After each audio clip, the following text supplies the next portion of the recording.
After the grueling siege of Acre ended in Crusader victory on July 12, 1191, King Richard the Lionheart turned his gaze southward. To reclaim Jerusalem, he first needed to secure the coastal ports.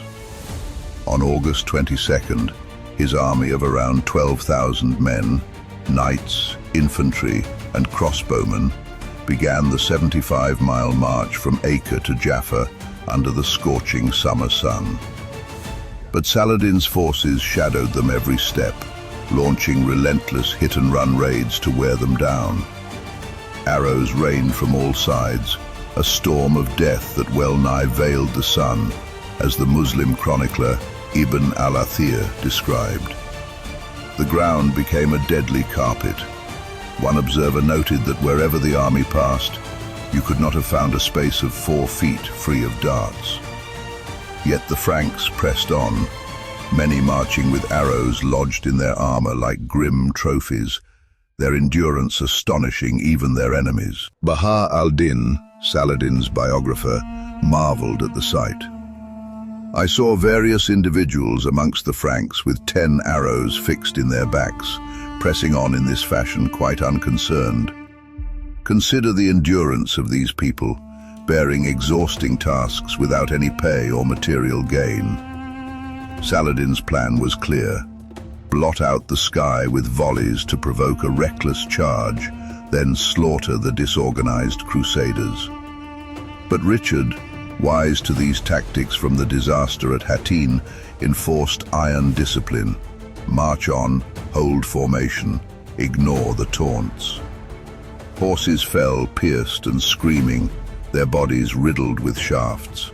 With Saladin scorching the earth ahead, crops burned, wells poisoned, the starving Crusaders turned necessity into grit, butchering the fallen mounts and devouring the meat.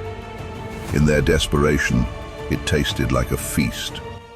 The harassment peaked near Caesarea. On September 3rd, during a fierce skirmish, Richard himself was wounded, a spear thrust to his side that drew blood, but not his composure.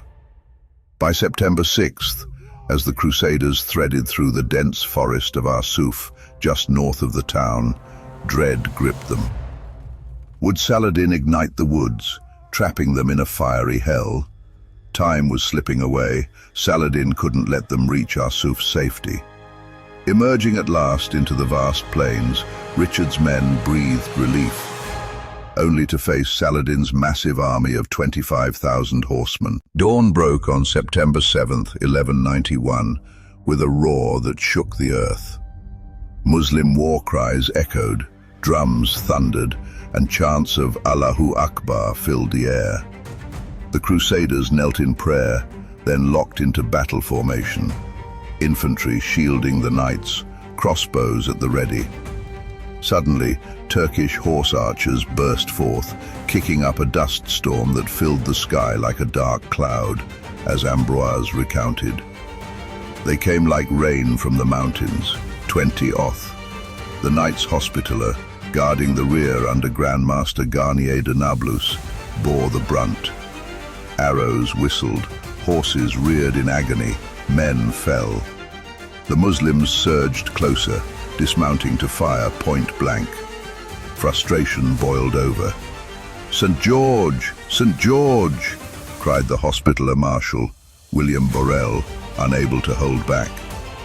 With Knight Baldwin Le Caron at his side, they burst from the ranks, lances lowered, crashing into the Turks. Witnessing their bold defiance, the rest of the Hospitallers followed, then the French knights ahead. He rode into the thickest fray, sword flashing, carving through the enemy with ferocious precision. The itinerarium captured the scene. Not one escaped when his sword made contact with them. Wherever he went, his brandished sword cleared a wide path on all sides.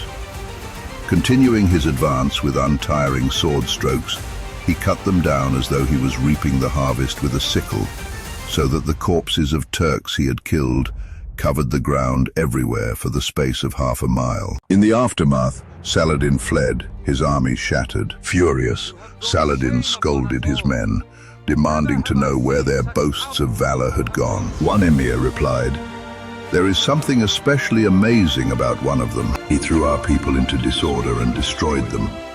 We have never seen his like, nor known anyone similar." They call him in their language, King Richard. The victory secured the coast for the Crusaders, opening the path to Jaffa. Arsuf wasn't the end. Jerusalem still beckoned.